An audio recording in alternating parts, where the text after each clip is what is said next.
Good morning, Warren Wildcats. This is Miss B with our weekly counseling video. Last week I talked about worry and how to deal and cope with your worries. This week I'm going to be talking about problems and ways, tips to get along at home with your brothers and sisters and your families. Because it can get really tough when you're spending so much time with people. It can be tough to continue getting along. So problems fall into two sizes. We have big problems and we have small problems. Small problems, these are things that you can try to fix and solve on your own as a kid or as a student.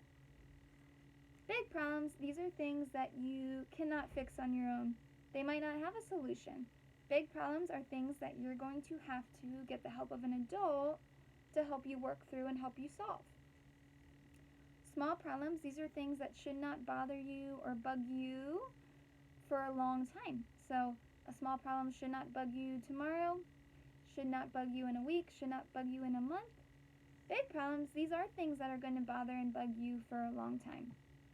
They probably will bug you tomorrow, and they will bother you in a month, and maybe even in a year. So I'm going to go through a few cards, and you will have to guess whether they are big problems or small problems. Now, when you are guessing what size problem they are, it's helpful to think about whether this will bug you or bother you or still be on your mind in a month. If the answer is no, it's a small problem. If the answer is yes, it's probably a big problem. And when you do have a small problem, you can solve it on your own. You might remember making this problem-solving wheel in counseling a few months ago. Maybe you even have it at home. That's awesome. You can use this to help solve your small problems when you're at home. Big problems, these are things that you're going to need the help of an adult to help you fix. Can't really use the wheel on your big problems. First one. Someone close to me died. If you want, you can pause the video so you can discuss with someone else or take time to think it through. So that's going to be a big problem. That's not something you can change. That's not something you can fix. Ask yourself, is this something that's still going to bother me or be on my mind in a month? Yeah, probably will. Probably way longer than that too. So that's going to be a big problem, and that's something that you can't fix or solve using your wheel. That's something that you're going to need to talk to an adult about to help you work through. I made a mistake on my art project. Again, you can pause it if you're going to discuss or take time to think. That's going to be a small problem. Ask yourself, is this still something that's going to bug me in a month? This mistake I made on my art project? No, it shouldn't. That's going to be a small problem. That's something that you can fix. You can use your wheel to come up with a solution too. Next one. I broke a bone. That's going to be a big problem. That's something that you can't change really, you can't fix. Of course, you're going to go to the doctor and get a cast and start healing, but it's still going to be something that's going to be bothering you in a month probably. It's still going to bug you for a long time. So, and you might be in pain too. So that is going to be a big problem.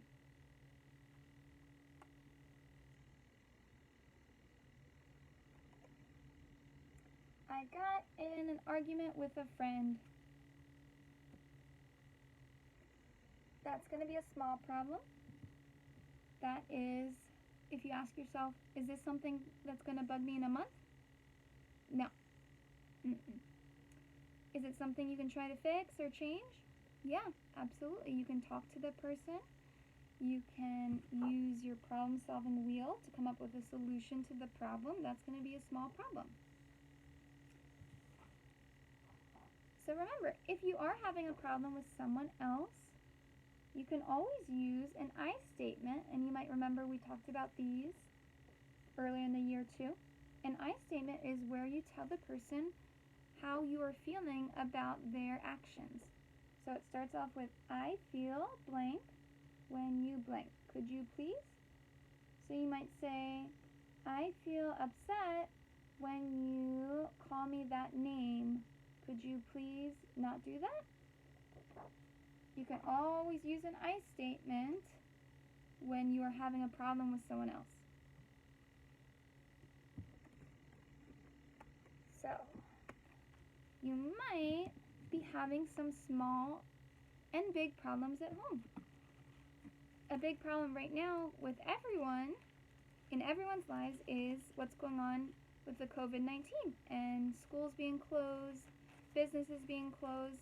That's a problem for everyone, and that is a big problem because we can't change it.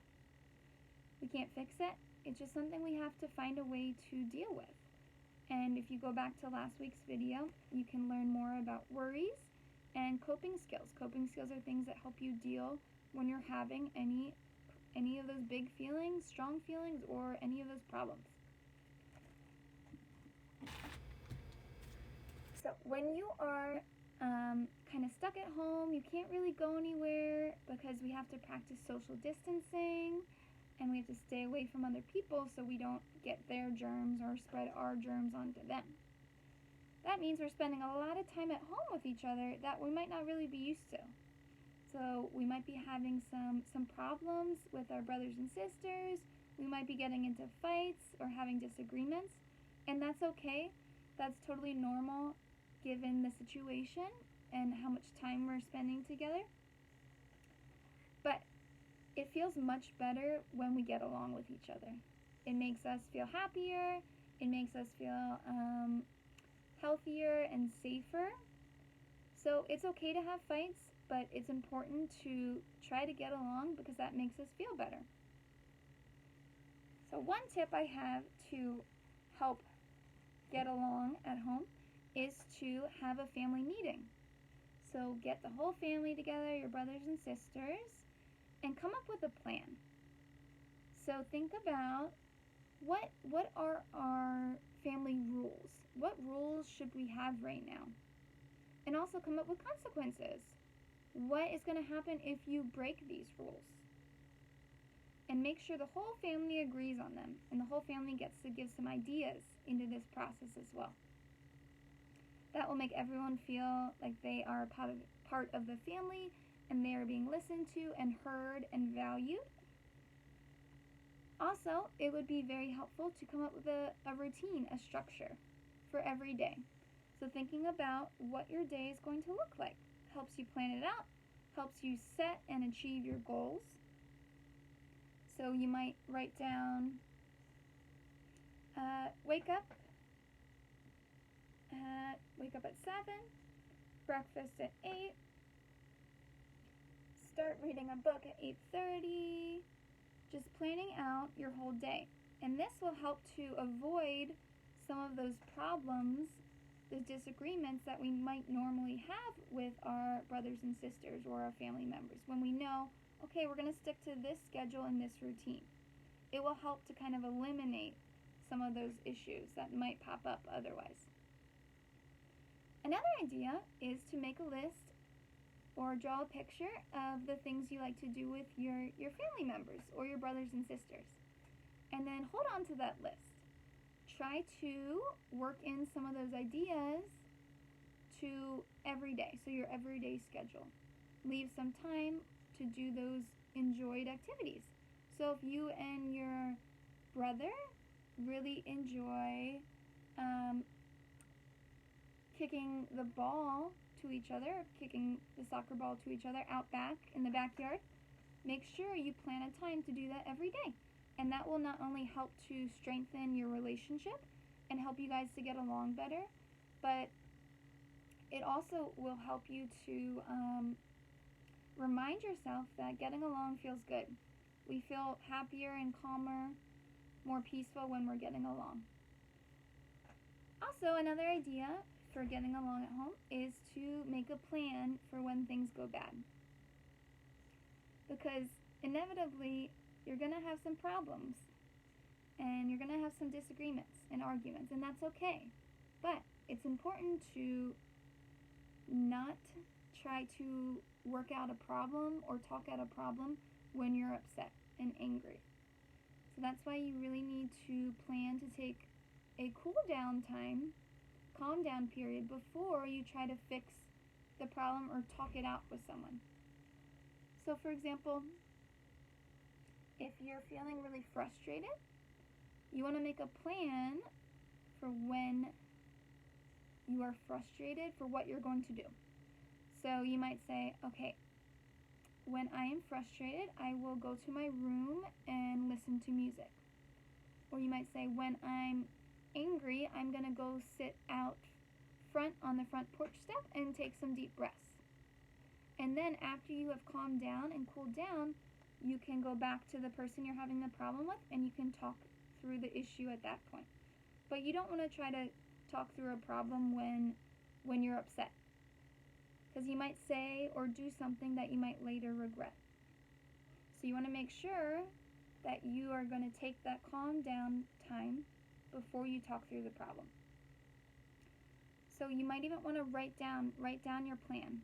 When I get angry, I will go to my room and read a book, okay? That way you know the next time you're feeling angry, instead of yelling or screaming or throwing a tantrum, you need to go into your room and read your book to calm down.